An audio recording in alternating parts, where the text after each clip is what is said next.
AI has emerged as a next-level technology, revolutionizing how businesses interact and engage with customers.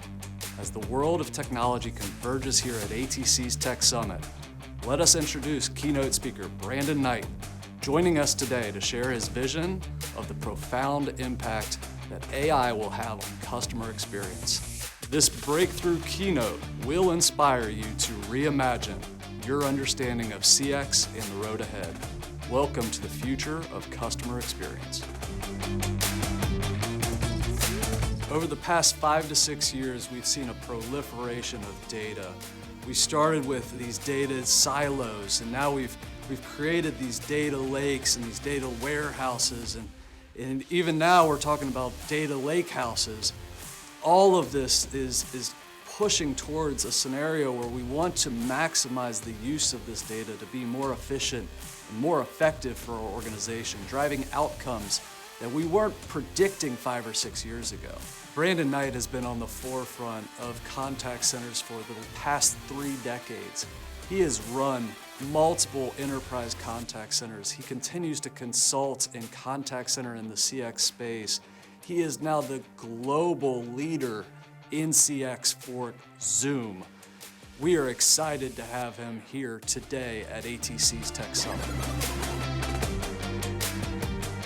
This year, we aren't just talking about change. We are bringing the man leading the charge. Brandon Knight is a visionary leader and tech evangelist. With over 3 decades spearheading the contact center arena, from directing strategies at Zoom to advocating for CX, he now takes center stage here exclusively at ATC's Tech Summit to share his unparalleled insight integrating AI and customer experiences. Join us for an unforgettable journey through the next wave of possibility. Empower your perspective and prepare to be inspired. Your future in CX begins right here at ATC's Tech Summit. Ladies and gentlemen, please welcome Global Head of Customer Experience at Zoom, Brandon Knight.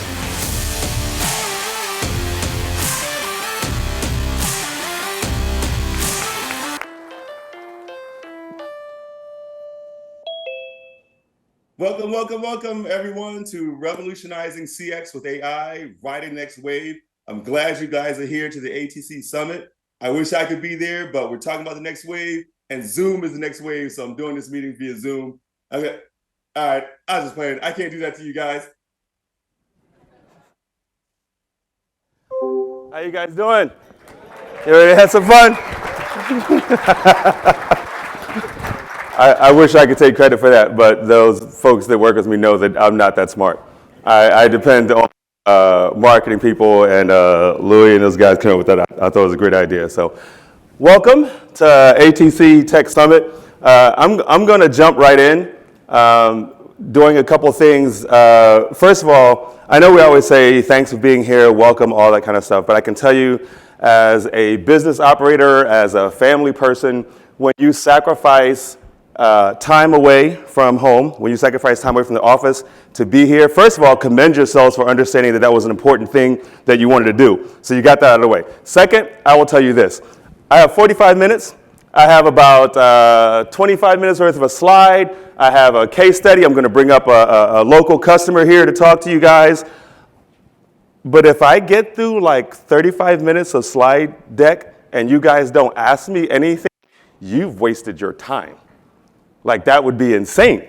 You clearly came here for something, right? You came here for a reason. You decided, like, hey, I want to be there. I want to figure this stuff out. I want to learn about AI. I want to learn about CX and AI. So I put this slide up here just so you can see some of the places I've worked and some of the places that I've consulted. Not for you to be impressed, but to impress upon you the importance of getting your questions answered before I leave. All right? Now, some of you, I'm not going to say any names, and the lights are bright enough that I can't point any of you out. But some of you don't like to ask questions while I'm talking. You don't like to ask questions during the QA time. You like to ask questions when I'm in the bathroom. So for you people, please ask your questions now. All right? I prefer this interaction, okay, versus, me trying to come up with the right words between commodes. Okay? So that's the deal. Ground rules. What we will not discuss. I will not be doing a detailed dive into technology of AI and how it works. There are a lot of people here. The breakout sessions will go into that. There are a lot of smart people here. There's even like smart people here from Zoom. I don't know where they are, but they're in this room somewhere. I should probably point that out. Is Mike in here? JC in here? Are you guys here? Where are you? Stand up so the people can see you guys. See these wonderful guys right here? That's amazing, amazing, intelligent people right there. Ask them all the technology questions you want. Okay? Don't ask me because it's going to be embarrassing. If you ask me, I'm going to go ask them. Okay? So just save us all some time. All right? I'm not going to talk about why CX is important. Hopefully you came here already. You understand the importance of the customer experience. You understand that in order to have a successful business, you must have customers. So we're not going to talk about that. All right. We will talk about the when, why, and how to use AI in your business. There is going to be a case study, and there's going to be some nuggets. That's a nugget there, in case you guys, I don't know where your imagination was going. That's just the gold nugget, okay? And those are going to be throughout. One of the things I did the last time I was here was I had a list at the end of the top 10 things that you want to know to make you smarter when you go back.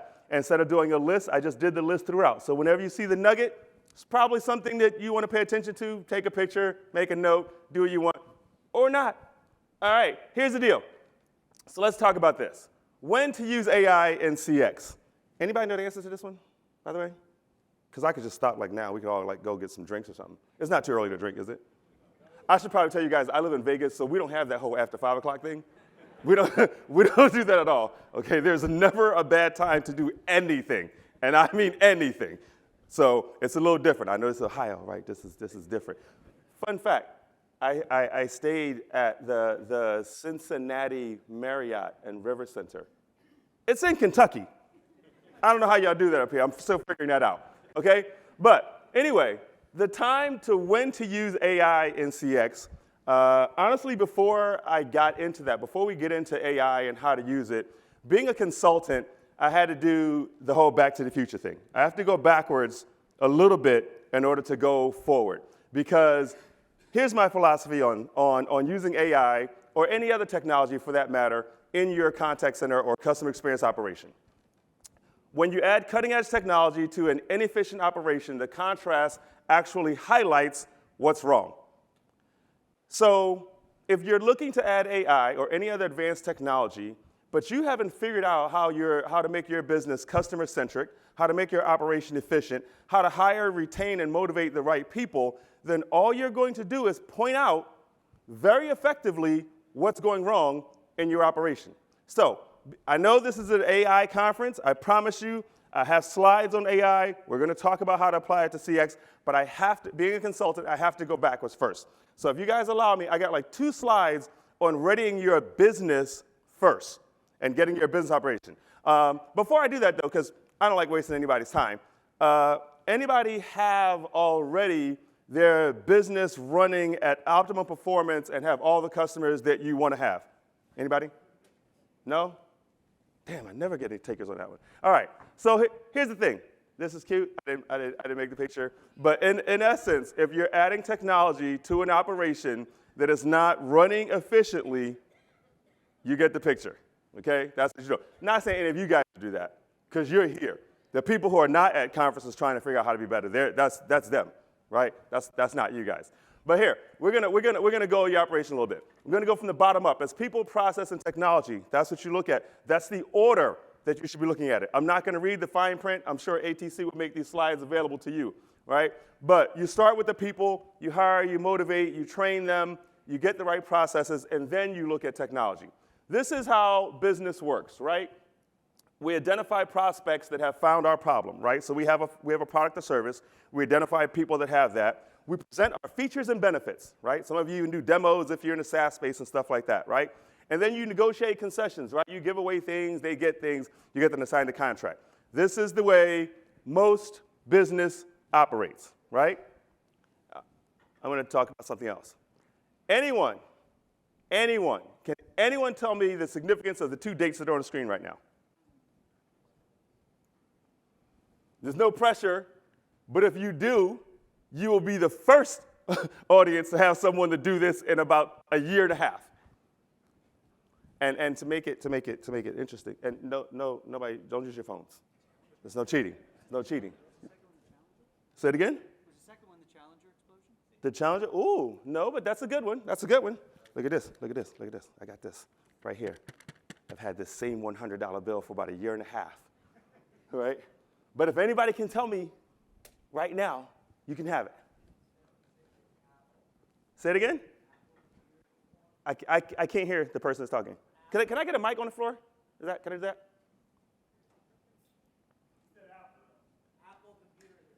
Come here. Come here. Winner, winner, chicken dinner. That's awesome. First time ever. Say it again? I'm going to tell you. I'm going to tell you. You still earned it. I'm going to tell you. I'm going to tell you. Don't worry about it. Because no one's ever got either one of them. So the fact that you knew one was extremely impressive. But April 1st, 1976, that's when Apple was created. Didn't really matter. Because Apple didn't really make anyone's attention until January 22nd. Thank you, sir. Thanks for playing. Is it legit? No, it's real. It's real. I didn't make that up. I mean, I do have the right ink, though, but I didn't do it that time. Yeah, I am from Vegas, so you never know. All right. April 1st, 1976, that's when Apple started. January 22nd, 1984, Apple did something no business had ever done before. Say it again? Yes. Winner, winner. That's exactly what they did. They were the first company to do a Super Bowl commercial not featuring a product. They actually revolutionized, really, I mean, most people consider that to be the turn in advertising and marketing because they did an advertisement that was about them. It was about their culture. It was about their why. They didn't even show the product, mainly because it wasn't done yet. But they didn't show the product. And they actually changed an industry. They changed the business because of that. So here's the difference. What's on the left is what I showed you what most businesses do. What's on the right is what companies like Apple and other successful companies. They're not the only one. I just chose them. I chose Apple mainly because it pisses people off. You never really find anyone. Before we go too far, should we not give that guy his money too? Oh, so somebody that had 100. He got the second one. Who? Who said it? Come. When did it? See, that's why Dave and I are partners. Come up. Thank you. Now you got to make your way through there, though. I don't know how to do that. Thanks for keeping me honest, sir. I wasn't even paying attention. I got something for you to bet on later, though, if you want. So, all right. We are meeting later. What's up, man? That's hilarious. All right. So, spark attention, introduce an insight, and confront to build appetite. If you're an average business, and I don't mean average meaning in degradation, I mean average as in statistically. If you're an average business, you're doing what's on the left. If you want to really be in business, you need to do what's on the right. So I'm going to give you an example really quick of what that looks like. Spark attention, introduce an insight. What is this? No, you can talk. You can say something. Okay, thank you, because otherwise this is no fun. All right, so this is an iPhone. What is the number one use for this device? Taking pictures. The camera is the most used on a phone. The versions of the phone change based on what? What changes when the version of the phone changes? The camera lens. Who told you the megapixels of a phone mattered? Apple did. And you believed them. You believed them. Traditionally, a phone is used for communication. I call people, I talk on it. That's not what this phone is used for. That's not even in the top 10, actually, for this phone. Texting is next, and then application, then games, it goes on. It doesn't get to voice until it gets to like 13, because Apple told you that the camera on a phone should matter. And they created an entire culture about it. That's how actual business is done. I ask a lot of people all the time, like, what kind of company is Apple? And most people will not say they're a product company. I mean, they make watches, televisions, phones, computers, cameras, and whatever they want to make, people will line up the day before outside. Anybody ever went to like one of the Apple stores for like service? That's not fun. It's not fun. It's not. But they figured it out. So when you start thinking about your company and how you go to business, instead of thinking the traditional way of I'm going to find somebody that wants my product or service, and I'm going to do business with them. Think about what you're projecting as a culture, what you're projecting as a company. And this works both ways. This is internal and external. Your employees should understand why they're in business. Speaking of the why, I get no credit if you buy this book or not, but if you're in marketing, operations, or IT, and you want to be sure that your company is all in agreement on what their messaging and purpose is, get them the book. Read the book. I've had the pleasure of sharing the stage with Simon. He's actually really, really smart and hilarious. But this book talks about finding your why you do it. And it's not because I have a product or because I have a technology. It's why you're in business at all. What are you bringing and what are you focused on? A lot of companies don't know that the challenge they have in getting customers, retaining customers, or even retaining good employees is because they haven't identified for their employees or their customers why they're there. So they just keep moving around and they're jumping around. So do that. So the summary of the when to use AI. When you've identified your why, do that first. Know why you're in business. When your product or service is go-to-market ready, unless you're in a technology company, because then you can sell vaporware, and apparently it's acceptable, right? Or the right people are hired, trained, and motivated. The third one's very important. I didn't go into the CX thing a lot, but if you want to know if you're ready, if you're CX, if you're ready to support the customers that you want to go get, if you want to know if you're ready for them or not, a third party should have evaluated your operation for customer centricity. And I'm going to be real plain with you guys, even though they didn't tell me to do this. By third party, I mean ATC. Okay? It's not rocket science, guys. All right? When you can look and see, first of all, kudos to ATC, because they put their NPS and CSAT on their website. That's balls. That's bold. That's bold action right there. Okay?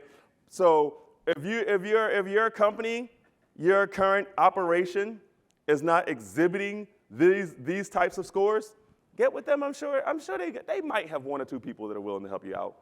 I think you can find somebody to talk to about that. All right. What's behind the speed of digital transformation? Why are we even talking about this? Why is this even a thing? I'm not going to read the fine print, but I want you to see the cycle. The companies had to adapt to the changing needs of the consumer. Hybrid workforce, right? We talked about that now. Agents are now all at home, employees are at home, everybody's remote, working back and forth, sometimes in the office. Business optimization, because businesses now have to do more with less. Consumers are demanding more and spending less. That's a tough spot to be in as a business, and a lot of your businesses are probably already experiencing that. So what are we doing? Naturally, we're looking for digital transformation. We want automation, right? Because automation is cheaper and in most cases better, faster, right? So that's why we want to automate. So this is what's driving digital transformation. This is why businesses are looking to AI. And even doing that, it's funny. You guys are a lot of technical people, so I don't have to tell you this, but AI is not new. Did you know that? It's fascinating because I go to these new age conferences and venues and stuff, and they're like, oh, we're excited. It was like AI. It was like, yeah, well, most companies have been using AI for about 30 years now. They just didn't have a label on it. So kudos to all you marketing people. Genius. The media, marketing, love you guys, because you can take something that's been around forever and make people think it's brand new, and they need to figure it out, and then give them FOMO. So here it is. Speaking of FOMO, according to Gartner, 81% of IT leaders state that they will implement or increase the use of some form of AI in the coming year. Now, just by show of hands, I mean, I can't read your tags, so I don't know where you are anyway, and I'm not going to call you no matter what, so it doesn't really matter. But if you fall into that first one where you're looking to either introducing AI or increase your use of AI in the next year, raise your hand real quick. Okay, so it's a thing, right? It's not just Gartner. It's actually happening. Did you take notes today? You see it? All right. 52% of Gen Z consumers say that they trust AI to help them make informed decisions. That's impressive because I have teenagers and I didn't know they trust anybody to help them make decisions. So I feel like I'm gonna question that stat right there, just because my teenagers clearly are not using anything that I tell them to make decisions. Maybe it's the internet. All right, So what difference can AI make? I want you guys to see this real quick. This is a real easy snapshot on the left of this is what customer experience looks like when you don't have AI, and the possibilities are what's on the right? You go from manual interactions to automated, reactive to proactive, which is huge, consistent service quality, real-time analytics, and the last one is actually the most important one, because I get asked this a lot. I've been in customer experience even before they had a name for it, right? I've been doing this over 30 years, and I always get asked, well, what's next? What are people looking to do, and how are they changing? Before it was, before they had IVRs, you'd have to call into a place and say who you are. You'd have to validate. You have to tell them everything you wanted. There was no CRMs. There was no database. They collected your name and everything at that time, and they really just ticked it, right? And then we went from that to IVRs, which push 1 for sales and 2 for. How many people love those things? Aren't they awesome? Oh God, it's a shame they haven't come further in the amount of time that they've been out. But there's hope. It could happen one day. So you do that, right? And then the next thing after that was CRM, Salesforce, databases, right? Big data, collecting information. Now I know a little bit more about you. Didn't really matter. Watch this. I know everything there is to know about you, right? I got you in my Salesforce. You call me. I ask you to put in your account number, your date of birth, your last 4 digits of your social security number to validate who you are. And then my chatbot or my IVR can't answer the question, so you got to come out to an agent who asks you what? The same shit. Okay? A great experience, is it not? It's not. No offense to any of you if that's your situation. ATC, okay?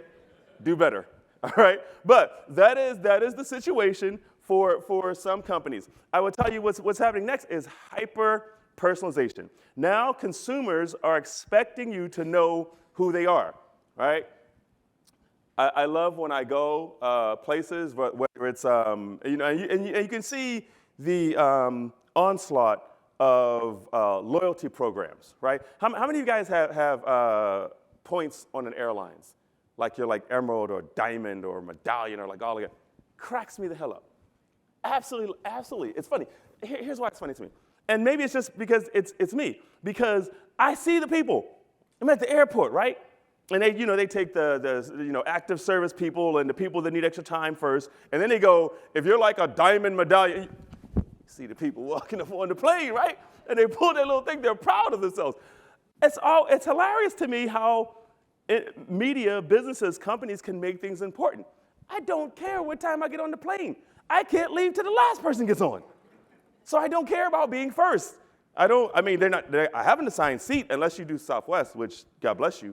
But, I have an assigned seat, so it's not going anywhere. But people are fascinated and they're proud, and it's almost like a little status thing. So I watch them, I laugh at them. But the personalization is important. It is happening. I do like not having to go to the front desk. When I go to my hotel, I can check in on my phone. I can use my phone to open my door, and I go right there. I like that kind of stuff. All right. I want to leave this up for a moment just so you can find your industry, because I do get this question often as well. It's well, how impactful is AI in what I do? Because everybody does something unique, right? And so they're not. I know none of their businesses are like any other businesses. So I wanted to put this up there so you can see. This is according to Accenture. I don't remember the number. I have the actual report, but I don't remember the number of customers that they polled. But this is their results. So you can see if you're doing something like education or retail, hospitality, construction, a huge impact AI is having on those. And then if you're doing information, professional services, arts, it gets to be a little less. You'll see financial services and stuff on a little less as well. It's not rocket science to figure out how this works. Typically, not always, but typically, the more heavily regulated the business, the less likely something like AI automation is going to be impactful. Because if there's compliance things and stuff like that, you have to be careful. Speaking of that, you guys may or may not know, if you're in the business of doing outbound calls and you know what TCPA is, if you don't worry about it. But the government does fine people for that. And as of the 15th of this month, our wonderful FCC has decided that AI cannot be used in outbound phone calls. which upset a whole bunch of companies. But they've decided that robo-dialing, robocalls was enough. Adding AI to robocalls, we're simply not going to do. So that's a pretty big one. That's one of the most recent ones. So why to use AI in CX? FOMO. Everyone's doing it, right? Remember when your parents used to say, like, oh, so if your friend go jump off the bridge, you're going to jump off the bridge too? In this case, yes. Yes, we're all going to jump off the bridge together because AI is happening. It's been around and it's only getting better. So not doing it, not taking part in it, not making it a part of what we're doing as a business is not an option. You will literally get left behind, right? Some of you not even going to be old enough to understand what I'm about to ask. But anybody remember Blockbuster? That's a good company, right? Right? Awesome. Everybody knows the business story, right? You know that Netflix tried to sell themselves to Blockbuster for nothing. And Blockbuster told them there's no way in hell people are going to be sitting in their house watching movies. They need that video. Okay. Consumers prefer it for mundane tasks. This answers another question in the contact center space. I used to do a lot. Last year, there was a lot of fear around AI and replacing employees and labor and stuff like that. And for those of you in the CX space or talking to people in the CX space, please understand that adding AI and automation to the contact center simply accomplishes something we've literally been trying to do for 50 freaking years. And that is get humans to stop talking to our humans about things that don't need humans. Okay? We don't like when you call the contact center to get your account balance. We don't like it. We don't like it when you call it to upgrade your ID or your PIN or change your password or any of those things. So there are things that we desperately want AI to do. And there are higher functioning things that we want humans to do. So it's okay. Don't be afraid of it. It's not like Terminator, or I used to say Terminator, but then, have any of you guys seen that movie, Megan? Woo! That should scare people by AI, actually. Robotics in general. Megan was crazy, okay? She was out her mind, but I'm not gonna lie to you. How many people finished the movie and actually wanted one? Right, because I did. I finished the movie and I was like, how do I get that? Like, knowledge is power. People say that. I always say knowledge is power only when it's shared, okay? Knowledge in and of itself is useless, all right? If you can share the knowledge, then it's useful, and that's the benefit we have at AI. And to increase your bottom line. Right? That's the why of the AI. Right. Now here, let's start talking. We're going to switch a little bit into how to apply AI, and we're going to talk a little bit about the customer experience. Everybody knows what the golden rule is, right? Fun fact, I didn't used to put it on the screen. I used to just say the golden rule. But I travel a lot, and I found in certain parts of the world the golden rule means something really different. And then I found out I live in Vegas. I can't say the golden rule at all. It means something really different, all right? So now I put it up there. I put the words out there. Treat others the way you want to be treated. Now I consult with a lot of companies that will tell me that, well, you know, we've taken on the persona of our founder and our CEO, and we're really proud of that, and we treat everybody. So most people say, you know, treat others the way you want to be treated, and that's a good philosophy, right? Now, watch this.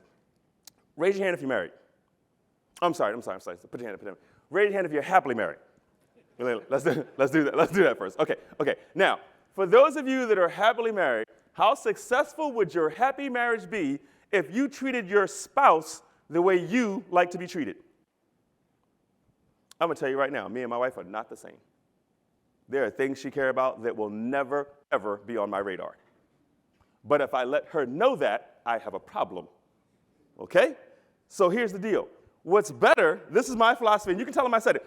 Oh my God, I gotta tell you, I put this up where was I? I wanna say it was in Singapore, I don't know, or Australia. And I put this up, and somebody got really offended. So I should apologize, because this woman told me that the golden rule was in the Bible. And like, I can't say the golden rule is poop. Needless to say, the golden rule is poop, okay?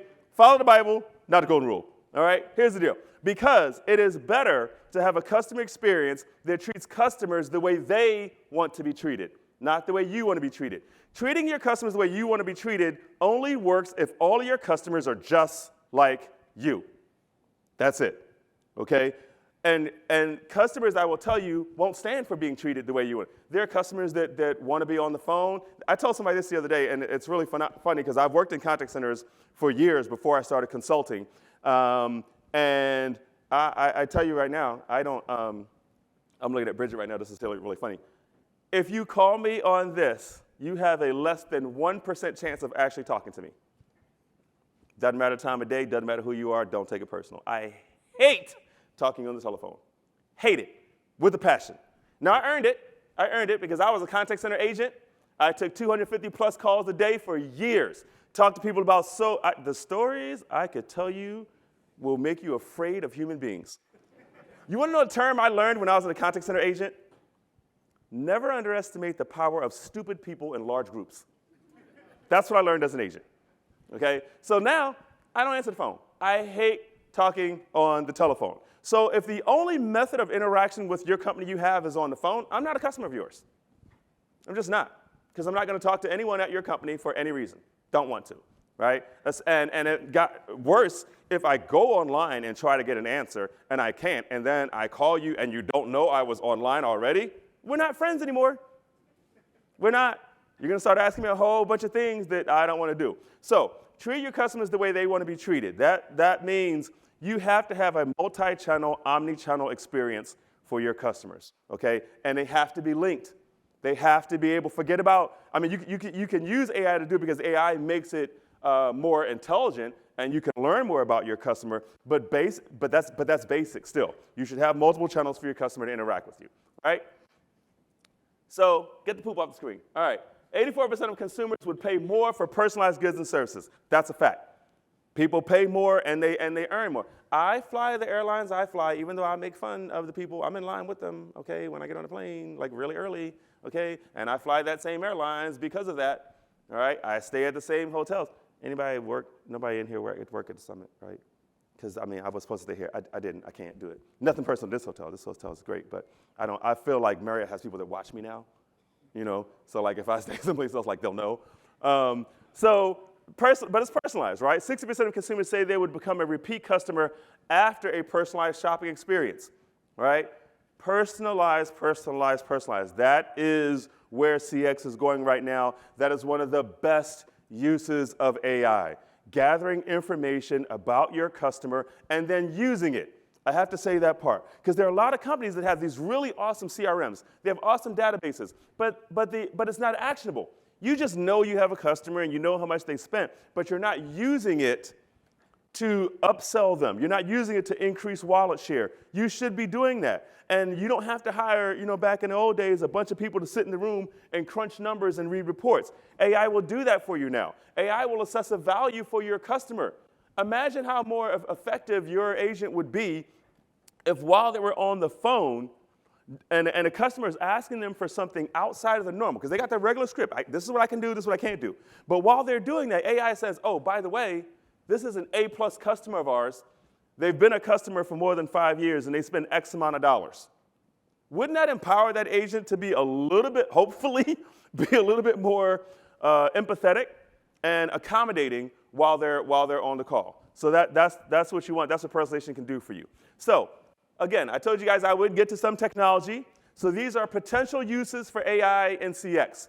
It allows you to know your customer, analytics, you can make better decisions, streamline processes, make it self-service. Self-service is huge. For you security folks, fraud detection using AI it's a thing. It's happening. It's growing. You guys are going to learn a lot about that in this afternoon. One of my buddies, I'm not going to steal his stuff, is going to talk to you about that.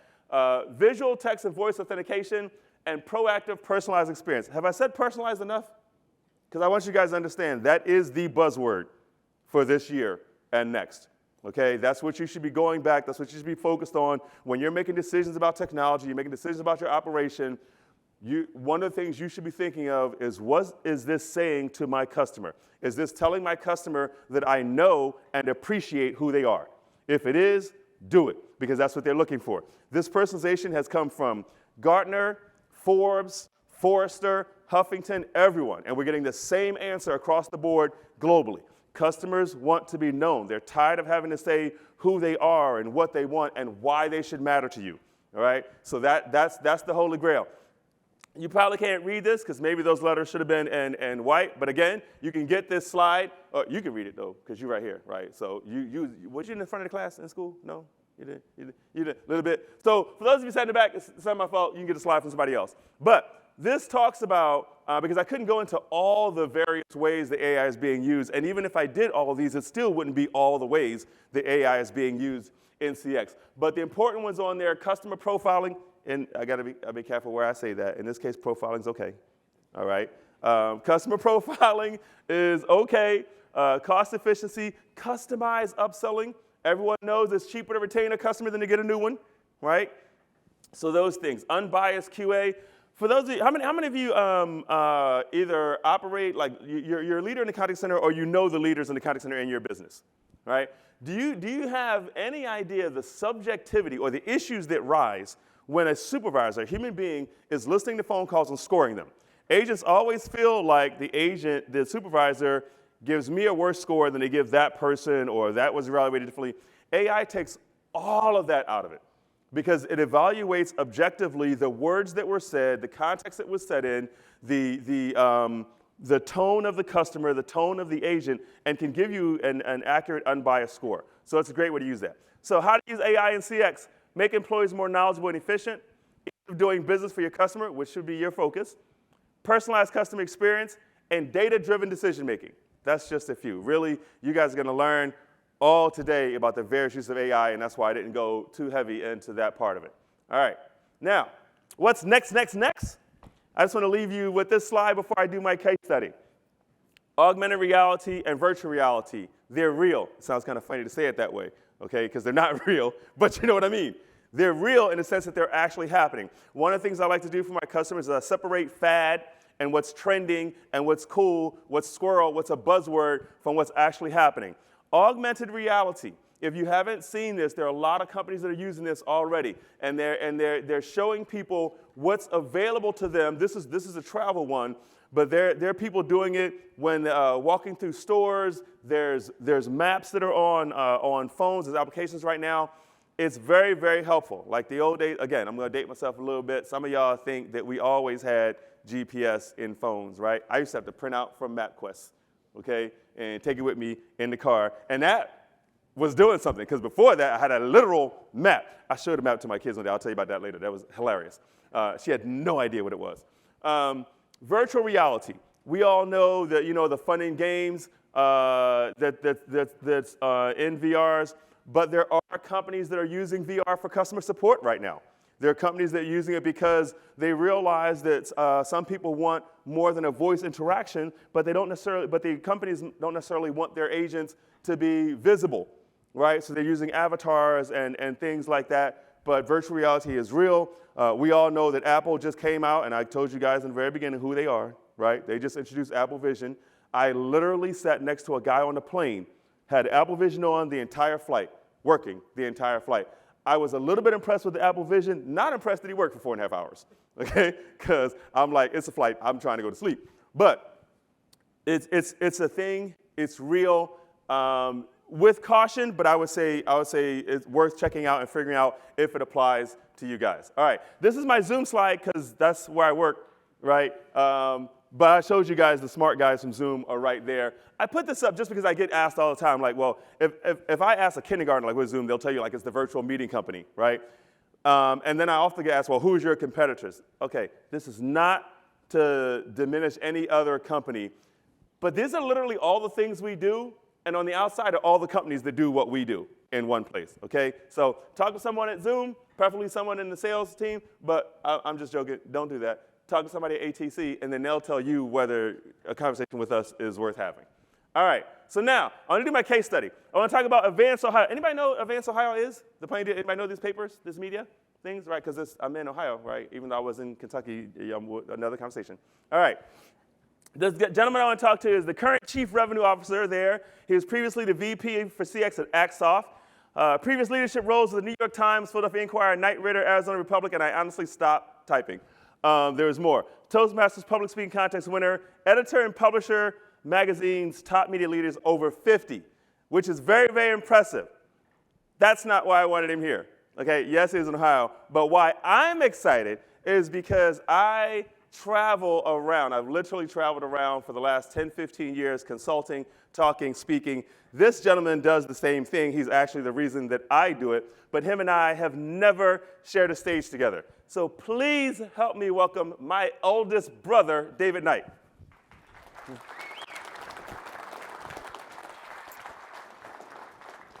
Testing, testing. What's up, baby? First time. First time. All right, let's do this. All right. All right. So first I want to do thank you for being here. Sure.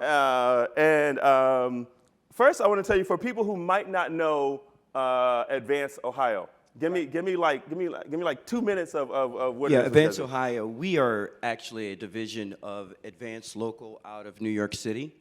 And we are a media company, but we really specialize in content, data, and audiences. So what we primarily do is our products are the Playing Dealer and Cleveland.com, but the majority of the work we do is really data-oriented and for digital marketing. And we do it for the state of Ohio, a whole list of clients from all over, from pretty much all over the country.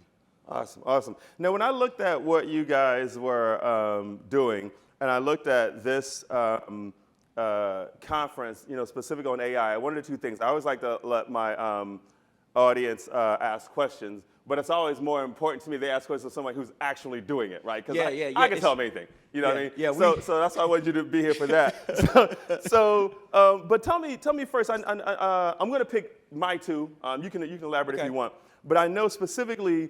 I'm interested in what you guys are doing AI around recruiting, right? Getting the right people, because I thought that was fascinating. Yeah. So let's do that one first. All right. So actually, let me take a step back, because I actually feel like I'm kind of at home, because I used to run a global CX center for Axoff, and I worked with contact centers and everywhere all over the world, and it's nice to see everybody is focused on ones and zeros again in the room.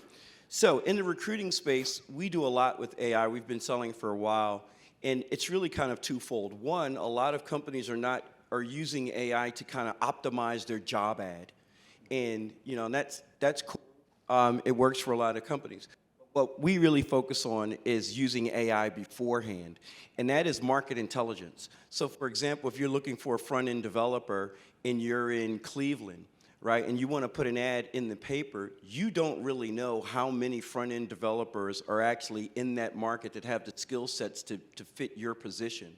So what we do is we use AI to create a market intelligence report, and it takes that job posting and it'll walk through the entire DMA, and it'll tell you basically if you have a potential to hire in the market or if you have to go remote.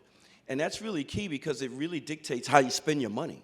If it's a remote position, you might have some different skill sets than if it's in the market. And if it's in the market, you're usually trying to get that person from another company over to your company. Well, the AI software that we use actually analyzes all the talent in the market in real time, and it can tell you whether or not you need to spend an ad in market to get that talent or out of market. And then what I can also do is take that and go to those other markets. So for example, you were talking about Cincinnati and Kentucky. Mm-hmm. So I have customers in both, and they like to compete against each other. I'm gonna take your guy, you're gonna take my guy. And I had to get them to stop. I said, you guys gotta stop, you're just stealing from each other. And I said, the really way to do this is to look for the geographic propensity of where your ideal worker is, and let's geofence that. And geofences, we just target all the marketing around that area so that they only see that message in that market, in that area. And I can also geofence to smartphones. So if you have a tech hub or a tech center and you got front-end developers driving in every day into an office complex or something where there's a lot of them, I can ping their phone as soon as they get in there and show them a really good job offer or tell them a story. In most cases right now, we're not really selling the job, we're selling the company. And AI helps us do that a lot, especially, I wanted to pick up on what you were talking about, personalization, because I actually have another company that we use. We own a company called Zero Sum AI. And it was really funny. It helps car dealers sell cars, but one of the hyper-personalized things that you'll never imagine is the AI figured out in one of my zones in a country that people like the color red cars. you know, so I go to the dealer chain and I say, hey, man, we need to run more ads with red cars. He's like, you're out of your mind. And I say, no, the AI said you need to put more red cars out there. There's a propensity for people to buy more red. So he goes, all right, let's do it. And then we're selling cars like crazy just because the AI figured out it was a higher propensity. Now, that area happened to be Columbus. And you would think that a car dealer knows that, sure, people that went to Ohio State want a red car. Right. But those kind of things escape your mind. And then AI, and you all know how AI works. It basically takes all the data and creates signals. And then you have to follow those signals and see where they go and do a deep dive on those. Yeah. That's really where the magic comes in. You all seen Subaru. I worked with Subaru years and years ago, and you see they all use dogs in the commercial, right? That all came from research and everything that we did like 20 years ago, where we basically found out through, and back then it was called machine learning. You know, AI turned into machine learning turned to AI. But we figured out that it was really pets. Subaru owners like pets. And at the time, we started a campaign doing cats and dogs, and then within 6 months, we figured out it's only dogs. And that's why you see dogs in a TV commercial driving the cars and everything.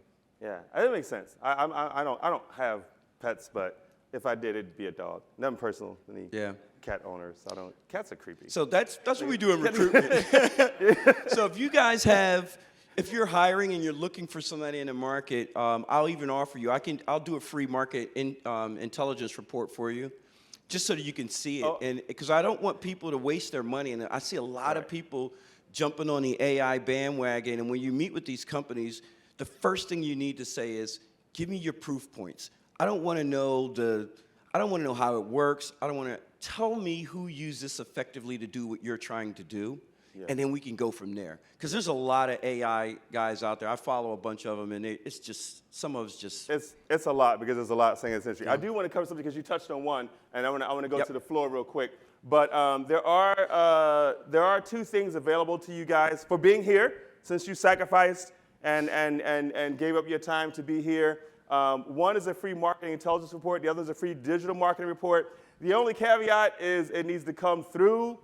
Our partners, our relationship with ATC. So if you send the email, be sure to put that in your subject line. Make sure we know that you were here at this conference, so we can also tie that back for these guys. But you can take that information up there if you're interested in those reports. Now I want to go. I got a few minutes.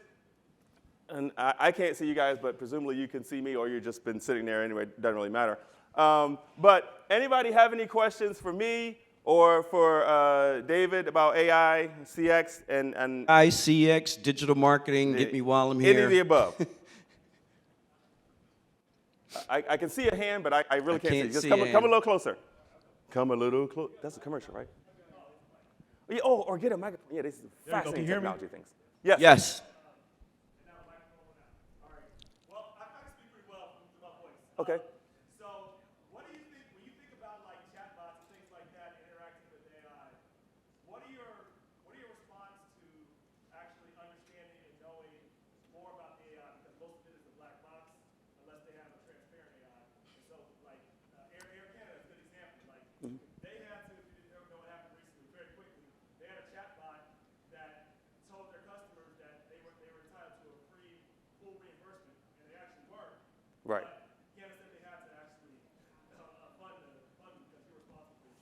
Exactly. How do you think about like responsible AI having policies around thinking about the implementation of it? Yeah, actually, you mentioned one that was actually fairly, mild.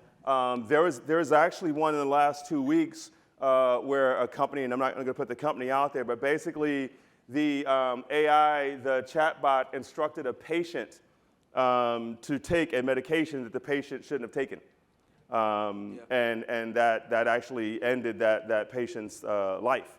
So there's a huge responsibility for the use of this information. And unfortunately, because when you talk chatbots and stuff like that, the early thing was just have the chatbot look at a database, right, a knowledge base.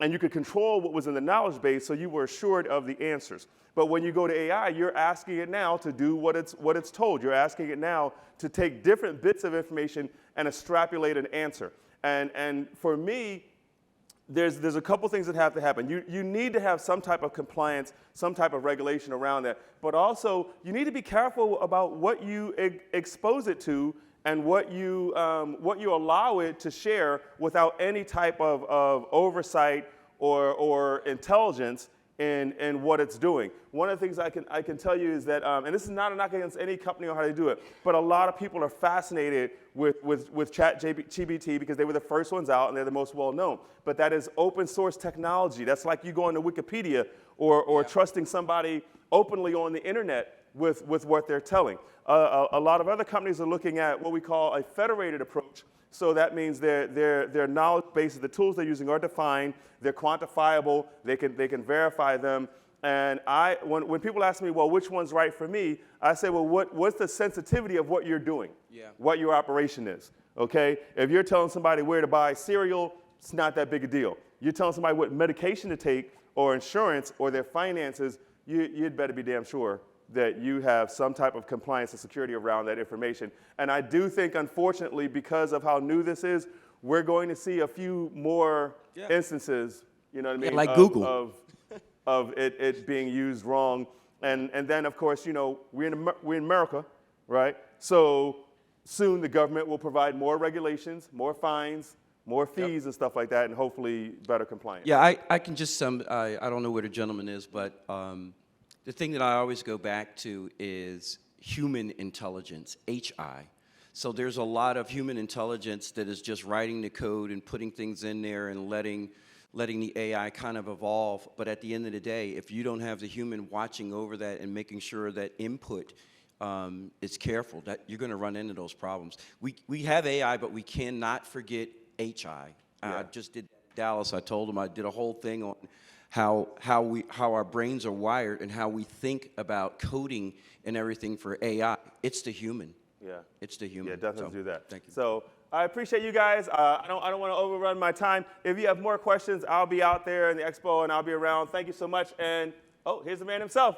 All right. All right. Thank you very much. Thank you so much. Appreciate you.